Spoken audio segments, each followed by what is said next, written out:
On a bright summer morning in June, Sarah Mitchell stood in front of her full-length mirror at the Grand Plaza Hotel, barely recognizing the woman who stared back at her. Her white designer gown, which had taken 3 months to perfect, hugged her curves perfectly. The delicate lace sleeves and sweetheart neckline were exactly as she had dreamed since she was a little girl playing dress-up in her mother's clothes. The hotel suite buzzed with activity as her bridesmaids, dressed in soft pink gowns, fluttered around her like butterflies. Her mother, Diana, carefully adjusted the crystal-studded veil while fighting back tears. This was supposed to be the happiest day of Sarah's life, the day she would marry James Cooper, her college sweetheart of 6 years. "Something feels different about James today," whispered Lisa, Sarah's maid of honor and best friend since high school, to another bridesmaid while arranging Sarah's train. "Did you see him at breakfast? He barely touched his food." The morning had started with separate breakfast arrangements for the bride and groom's parties, following tradition. While Sarah's suite was filled with laughter and champagne toasts, James's best man would later recall a tense atmosphere in the groom's quarters. James had spent the morning pacing, drinking more than usual, and checking his phone repeatedly. His best man, Mike, had attributed it to typical wedding day jitters. After all, who wouldn't be nervous on their wedding day? But there was something in James's eyes that seemed more like fear than excitement. The Grand Plaza Hotel's ballroom had been transformed into a romantic wonderland. 200 chairs were arranged in perfect rows, decorated with white silk ribbons and fresh roses. The altar was a masterpiece of white orchids and twinkling lights, creating a dreamy atmosphere that cost a small fortune to achieve. Sarah's father, Robert, a successful businessman who had spared no expense for his only daughter's wedding, stood outside her suite, waiting to walk her down the aisle. He noticed his hands were shaking slightly, not from emotion alone, but from a nagging feeling he couldn't shake off. Just last week, he had overheard James having an intense phone conversation in the garden during the rehearsal dinner, but he had dismissed it as work-related stress. The wedding planner, Maria, rushed through the corridors, checking her clipboard for the 100th time. Everything was running according to schedule. The 5-tier wedding cake, a masterpiece of white fondant and sugar flowers, stood proudly in the reception hall. The cake-cutting ceremony was scheduled for 8 p.m., right after the main course. As the guests began filling the ballroom, the atmosphere was electric with anticipation. Old college friends caught up with each other, family members from both sides exchanged pleasantries, and children in their Sunday best were warned repeatedly not to run around the decorated chairs. In the groom's room, James stood before his own mirror, adjusting his black bow tie with trembling fingers. His groomsmen joked around him, but their words seemed to bounce off an invisible wall. His mother, noticing his unusual pallor, approached him with concern. "James, honey, are you feeling all right?" she asked, placing a cool hand on his forehead. "I'm fine, Mom," he replied, though his voice cracked slightly. "Just wedding day nerves." But Martha Cooper knew her son better than anyone. She had watched him grow from a carefree boy into a successful architect, had supported his relationship with Sarah from the beginning, but something in his eyes today reminded her of when he was 7 and about to do something he knew he shouldn't. As the clock struck 2 p.m., the wedding coordinator began ushering people into their positions. The string quartet started their warm-up, their melodic notes floating through the air. The flower girl practiced her petal throwing one last time, while the ring-bearer clutched the small velvet pillow like his life depended on it. In her suite, Sarah took one final look in the mirror. Her makeup was flawless, her dark hair cascading in soft curls beneath her veil. She felt beautiful, confident, and ready to begin her life with James. If only she had known that in just 6 hours, her perfect wedding would turn into something no one could have predicted. The stage was set, the players were in position, and the drama that would unfold would be talked about for years to come. But for now, in this moment frozen in time, Sarah Mitchell was simply a bride in love, walking toward what she believed would be her happily ever after. The wedding ceremony began exactly as planned at 2:30 p.m. The string quartet played Pachelbel's canon as the bridesmaids gracefully walked down the aisle, their pink dresses creating a beautiful contrast against the white decorations. But it was during these precious moments that guests began noticing something wasn't quite right with the groom. James stood at the altar, shifting his weight from one foot to another. His best man, Mike, had to quietly remind him twice to keep his hands in front of him instead of fidgeting with his pocket. The usual confident smile that characterized James was replaced by what looked more like a grimace. Sarah's young cousin Emma, who was sitting in the third row, later told her mother she saw James take something from his pocket and swallow it quickly when he thought no one was looking. At the time, everyone assumed it was just a breath mint, but hindsight would later paint a different picture. The moment Sarah appeared at the entrance with her father, a collective gasp filled the room. She was stunning, and for a brief second, even James's face softened. But as she drew closer to the altar, guests in the front rows noticed how he barely made eye contact with his bride. Instead, his eyes darted around the room like a trapped animal looking for escape. "Dearly beloved," the officiant began, his voice warm and steady. But throughout the ceremony, he had to repeat himself twice because James seemed lost in his thoughts. During the ring exchange, his hands trembled so badly that he almost dropped Sarah's wedding band. A few nervous laughs rippled through the crowd, but Sarah's father's frown deepened.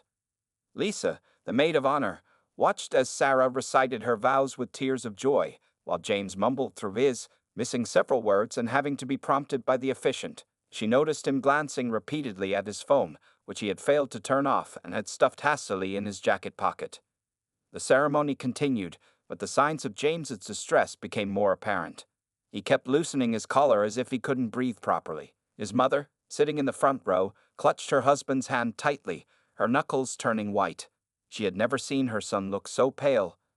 During the traditional Filipino coin ceremony, which Sarah had included to honor her mother's heritage, James dropped several of the coins, creating a loud clinking sound that echoed through the quiet church. Sarah tried to catch his eye, to share a reassuring smile, but he seemed to be looking through her rather than at her. Mike noticed a small flask peeking out from James's jacket when he bent to pick up the dropped coins. As best man, he had tried to control James's drinking before the ceremony, but clearly, his friend had managed to sneak in more alcohol. The slight sway in James's stance was becoming more noticeable as the ceremony progressed. When the officiant asked if anyone had any reason why these two should not be married, the silence that followed felt heavier than usual. James's sister later reported seeing him open his mouth as if to speak, before closing it quickly and swallowing hard. The photographer, an experienced professional who had shot hundreds of weddings, would later say that something felt off about the groom's expressions in every shot.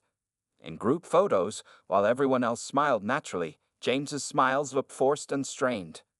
As the ceremony drew to a close, the tension in James's shoulders seemed to build. When the officiant pronounced them husband and wife, instead of the passionate kiss everyone expected, James gave Sarah a quick peck that barely touched her lips. The applause that followed felt somewhat uncertain, as if the guests weren't sure whether to celebrate or be concerned. During the recessional, as the newly married couple walked back down the aisle, Sarah's hand was firmly gripping James's arm, almost as if she was afraid he might bolt. Her smile remained bright, but those who knew her well could see the confusion in her eyes. The warning signs were there, clear as day, but no one could have predicted just how dramatically things would unfold. As the guests moved toward the reception area, the whispers began. Something was definitely wrong with James, but what? The answer would come later that evening, in a moment that would leave everyone speechless. The storm clouds were gathering, though metaphorically speaking, the real storm was still hours away, and Sarah, still glowing with bridal beauty, had no idea that her perfect wedding day was about to take a turn that would test not just her love, but her ability to handle an unprecedented public situation. The grand ballroom sparkled as guests filed in for the reception at 5 p.m. Crystal chandeliers cast a warm glow over the perfectly set tables, each decorated with tall centerpieces of white roses and orchids. The head table, positioned at the front of the room, featured an elaborate backdrop of twinkling lights and flowing fabric.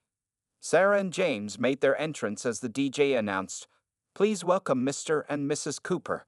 The crowd stood, applauding, but those close to the couple noticed how James lagged slightly behind Sarah, his steps unsteady.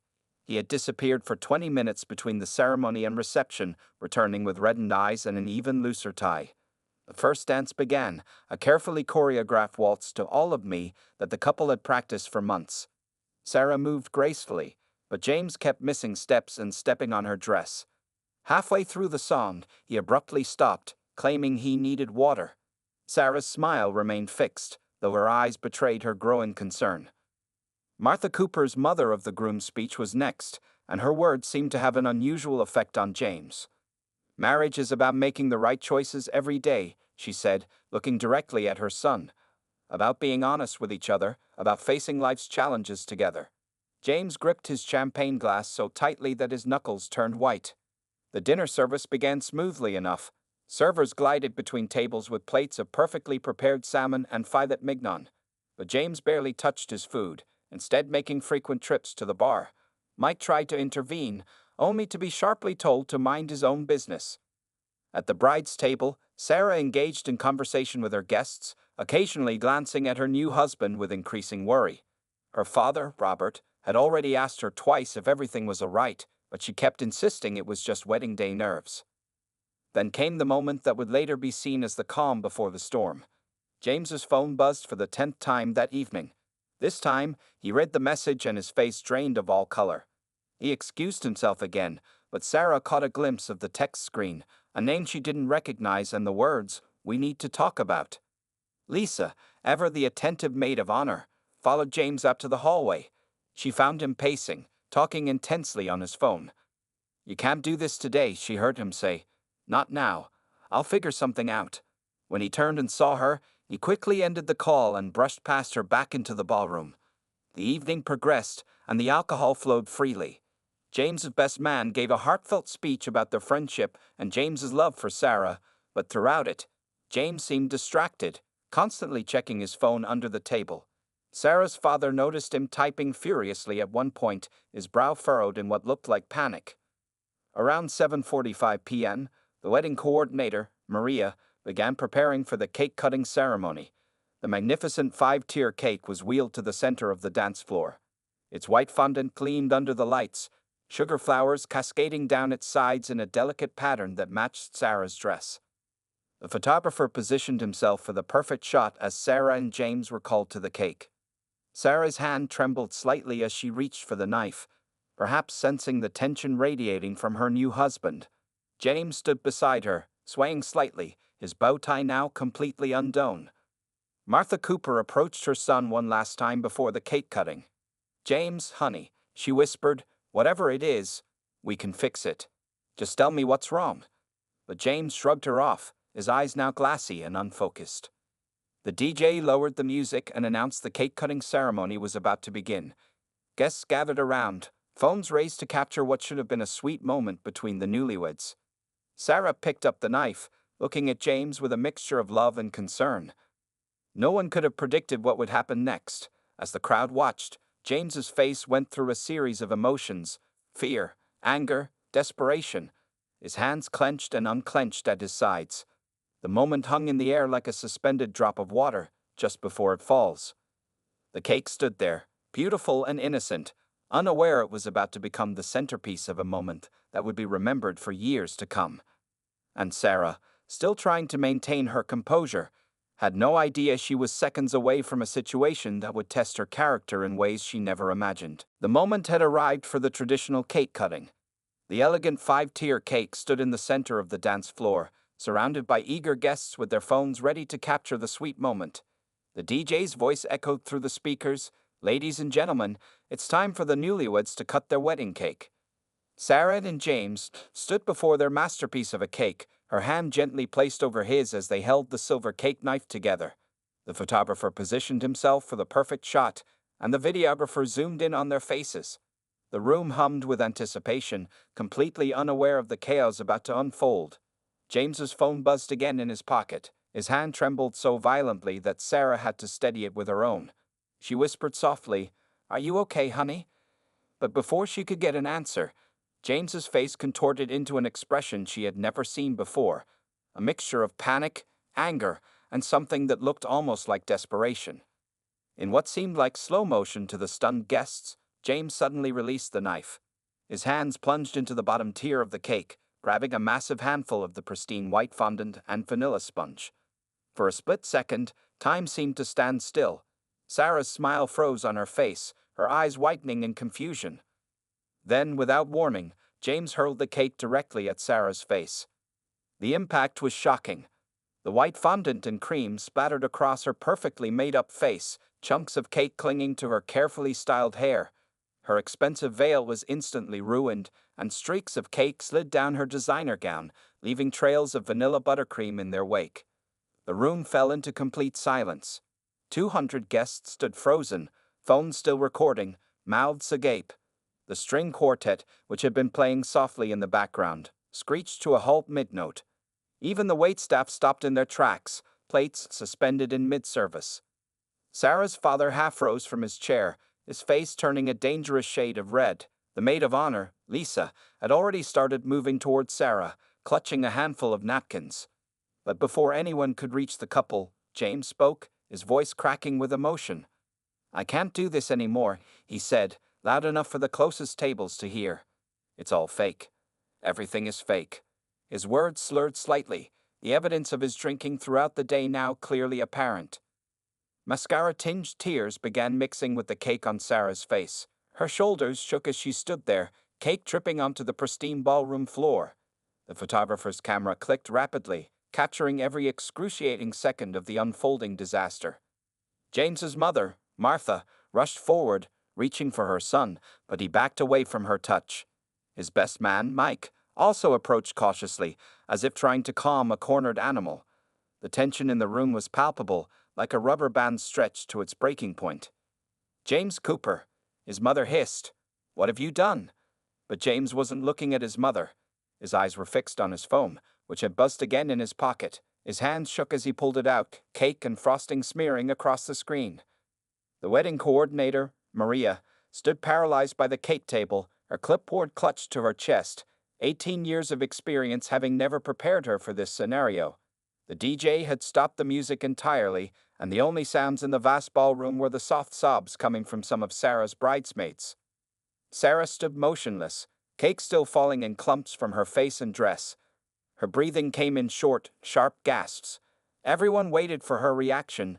Would she scream? Run away? Faint? The next few seconds would determine how this story would be told for years to come. The wedding guests remained rooted to their spots, caught between wanting to help and not knowing how. Children were quickly ushered out of the ballroom by their parents. Several guests had their phones up, recording everything, ensuring that this moment would live forever on social media. No one could have predicted what Sarah would do next. As she slowly raised her hands to her face, wiping some of the cake from her eyes, the entire room held its breath. The next moment would either escalate the situation into complete chaos or somehow salvage what was left of this wedding day. And Sarah's response would shock everyone present, including James himself. For what felt like an eternity, the ballroom remained frozen in shocked silence. Sarah stood perfectly still, cake dripping from her once perfect hair and designer gown. Then something unexpected happened. A small sound escaped her lips. At first, guests thought she was crying, but as the sound grew louder, they realized she was laughing. It started as a slight giggle, barely audible through the cake on her face. Then it grew stronger, bubbling up from deep within her chest until she was laughing uncontrollably. The sound echoed through the silent ballroom, bouncing off the crystal chandeliers and elegant walls. It wasn't a bitter or hysterical laugh, but genuine, pure amusement. James, who had been backing away toward the exit, stopped in his tracks. His face showed complete confusion as he watched his new wife, covered in their wedding cake, dissolving into fits of laughter. The phone in his hand buzzed again, but for the first time that evening he didn't look at it. "Oh, James," Sarah managed between laughs, wiping cake from her eyes. "If you wanted to skip the formal cake cutting, you could have just said so." Her voice carried no anger, no hatred, just warmth and an unexpected hint of understanding.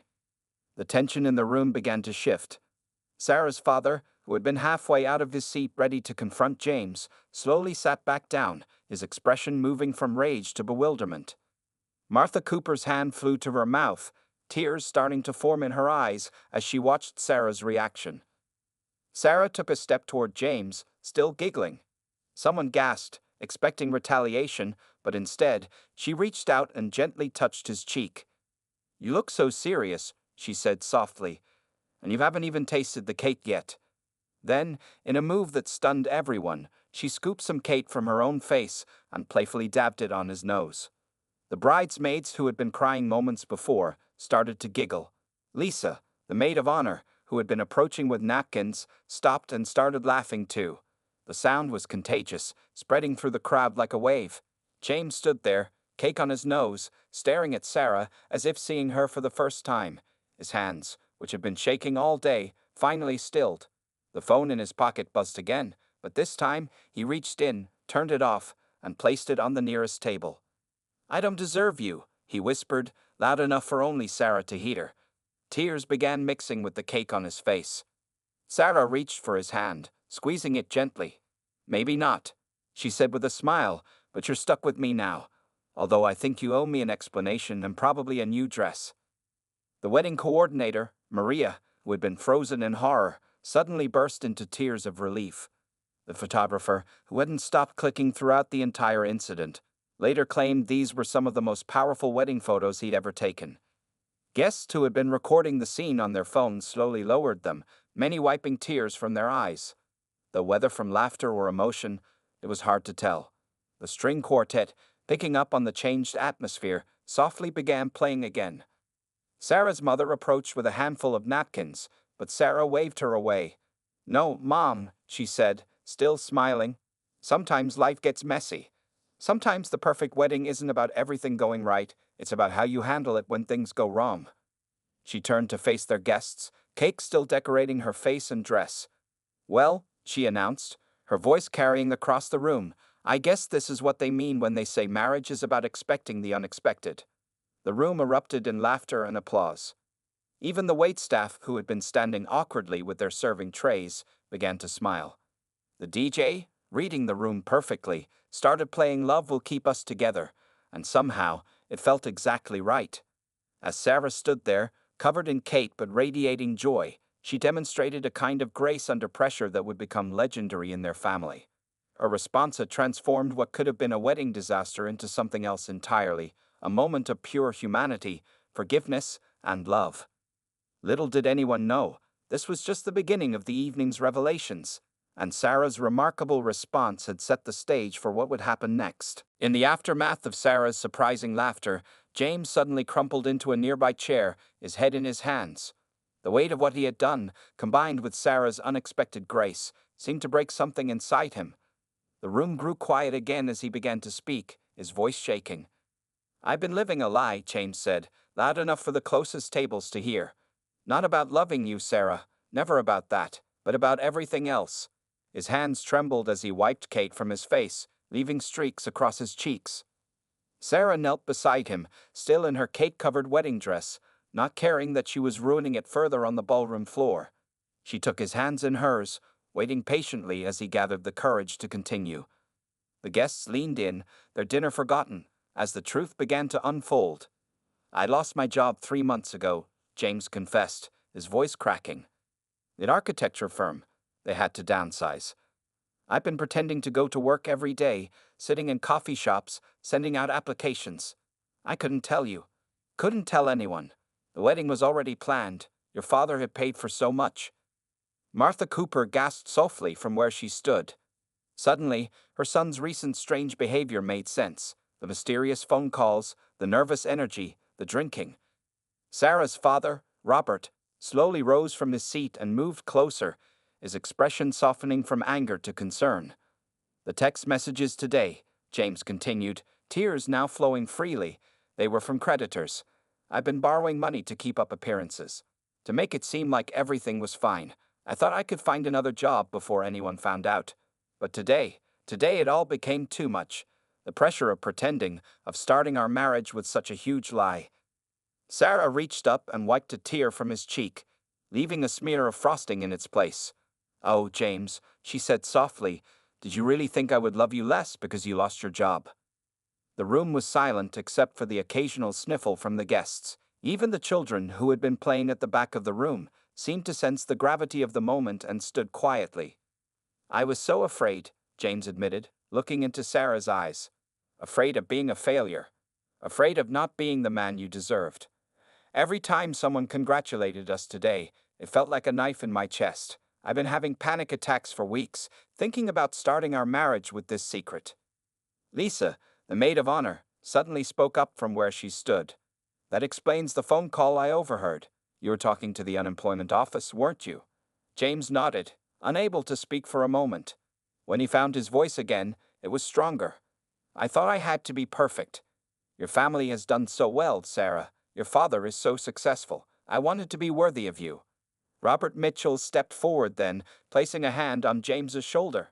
Son, he said, his voice gentle, my first business went bankrupt. Did you know that? I had to start over from nothing. It's not about never failing. It's about how you handle it and move forward. Martha Cooper joined them, pulling a handkerchief from her purse. This is what I meant in my speech about honesty, she said, dabbing at her eyes. But James, honey, you've had it backward. Being honest about our struggles makes us stronger, not weaker. Sarah stood up, pulling James to his feet with her. They made quite a sight, both covered in cake, mascara running down her cheeks, his tie completely undone. But somehow, they looked more real, more connected than they had all day. Well, Sarah announced, turning to face their guests, I guess this means we're starting our marriage with complete honesty. No more secrets, right? She squeezed James's hand, and he squeezed back, managing a small smile. The revelation had transformed the atmosphere in the room. What had started as a shocking display of acting out had become something else entirely, a moment of raw truth, vulnerability, and acceptance. But the evening wasn't over yet. Sarah's next move would prove that sometimes the best moments come after the worst, and that true love isn't about perfect appearances, but about perfect acceptance. The ballroom remained hushed as Sarah surveyed the scene around her. The ruined cake, her cake-covered dress, and her new husband who had just bared his soul to everyone. Then, with a mischievous glint in her eye that her friends knew all too well, she did something unexpected. Sarah walked deliberately to the remains of the wedding cake, picked up a large piece, and announced in a clear voice, You know what? This party needs a reset. Without warning, she playfully threw the piece of cake at Lisa, her maid of honor, hitting her squarely in the shoulder. Lisa's mouth dropped open in shock, cake sliding down her pink bridesmaid dress. For a moment, she stood frozen, then a slow smile spread across her face. Oh, it's on, she declared, grabbing her own handful of cake. What happened next would become the stuff of wedding legend. Lisa's aim was off, and instead of hitting Sarah, the cake landed on Mike, the best man. He responded by scooping up some frosting and launching it toward James's brother, who ducked, causing the cake to hit Aunt Margaret instead. Food fight, someone yelled, and suddenly the formal wedding reception transformed into joyful chaos. Guests who moments ago had been stunned by drama were now laughing and throwing cake at each other. The expensive centerpieces were forgotten as everyone joined in the impromptu celebration. Martha Cooper, who had been worried sick about her son all day, found herself hit by a well-aimed piece of cake from her husband. To everyone's surprise, she responded by grabbing her own ammunition, her proper society manners forgotten in the moment of pure fun. The children, who had been strictly instructed to behave all day, could hardly believe their luck. They dove into the fray with enthusiasm, their fancy clothes quickly becoming as decorated as Sarah's wedding dress. Their parents, for once, didn't seem to mind. Even Robert Mitchell, Sarah's straight-laced father, got into the spirit. After taking a direct hit from his wife, he loosened his bow tie, rolled up his sleeves, and joined the battle. This is much better than those stuffy corporate parties, he shouted, ducking a flying piece of frosting. The wedding coordinator, Maria, initially tried to restore order, but soon found herself laughing too hard to protest. The photographer captured it all, dignified grandmothers throwing cake, groomsmen using serving trays as shields, and bridesmaids with frosting in their carefully styled hair. In the middle of it all stood Sarah and James, finally looking like the happy couple they were meant to be. James's earlier anguish had melted away, replaced by genuine laughter as he defended his new wife from a cake attack by his cousins. This is crazy, he shouted over the commotion, dodging a piece of flying cake. This is perfect, Sarah replied, smearing frosting on his cheek before kissing him properly for the first time that day. The guests cheered, momentarily pausing their food fight to celebrate the moment. The DJ, catching the mood perfectly, started playing Don't Stop Believin' by Journey. Soon, everyone was dancing, slipping and sliding on the cake-covered floor, singing at the top of their lungs. The formal reception had transformed into something far more memorable, a celebration of joy, forgiveness, and new beginnings. Hotel staff members peeked in through the doors, amazed at the scene before them. They'd seen thousands of wedding receptions, but never one quite like this. Some of them were quietly taking videos, knowing no one would believe their stories otherwise. As the chaos continued around them, Sarah pulled James close. "See?" she whispered in his ear. "Nothing has to be perfect. It just has to be real." James held her tight, not caring about the cake squishing between them. "I love you," he said simply, his voice thick with emotion. "How did I get so lucky?" "We're both lucky," Sarah replied, wiping a bit of frosting from his nose. "And now we have a wedding story no one will ever forget." The food fight gradually wound down, leaving the ballroom looking like a pastry shop had exploded. But no one seemed to mind. The guests were covered in cake, but wearing genuine smiles, their designer clothes and perfect hairdos forgotten in favor of authentic joy. What had started as a potential disaster had transformed into something magical, a moment of pure, unbridled happiness that broke through all pretense and propriety. It wasn't the perfect wedding they had planned, but it was perfect in its own way. And there was still one more surprise to come, a final gesture that would cement this wedding in family history forever. Years later, the story of Sarah and James' wedding became a cherished family legend. What could have been remembered as a disaster instead became a powerful symbol of their love and resilience. The viral videos of their cake fight accumulated millions of views, inspiring other couples to embrace imperfection on their own wedding days.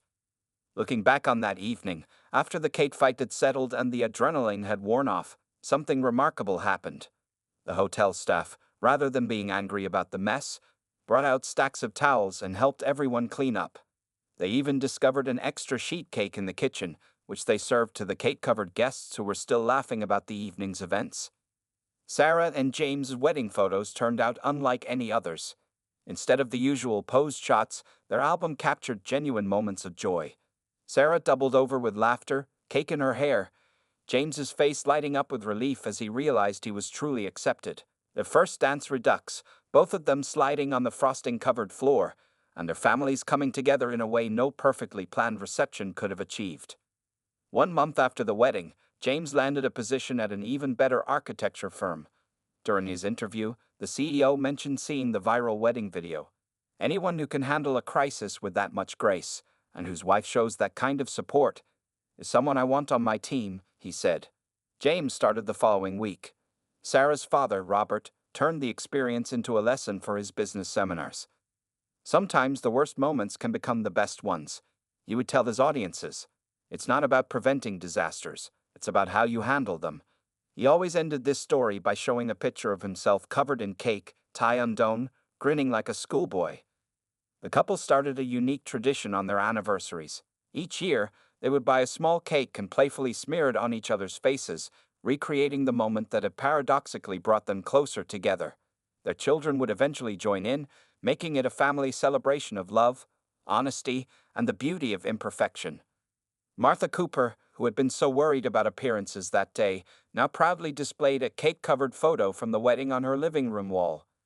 "That was the day I learned that perfect moments aren't always the ones we plan," she would tell visitors. "Sometimes they're the ones that just happen." Lisa and Mike, the maid of honor and best man, ended up dating after bonding over their shared experience of trying to salvage the wedding. 2 years later, at their own wedding, they specifically requested a cake-cutting blooper moment, though it was carefully planned this time. The Grand Plaza Hotel, where it all took place, even created a new wedding package called the Cooper Special, which included an extra sheet cake specifically for food fights. They never had any takers, but it became a running joke among their staff, who still told the story to new employees during training. 5 years after their wedding, Sarah and James renewed their vows in a small, intimate ceremony. This time, James was relaxed and confident, secure in their love and partnership. During the reception, someone jokingly brought out a cake shield, but it wasn't needed.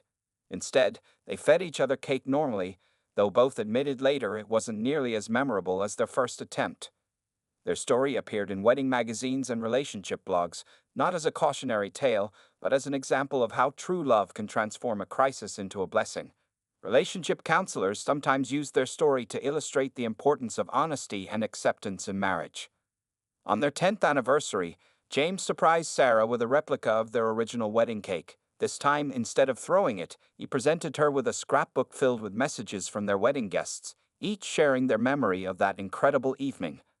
Every single note mentioned how the cake fight had turned a potential disaster into one of the most joyful celebrations they ever attended. The lesson of their wedding day remained with them through the years.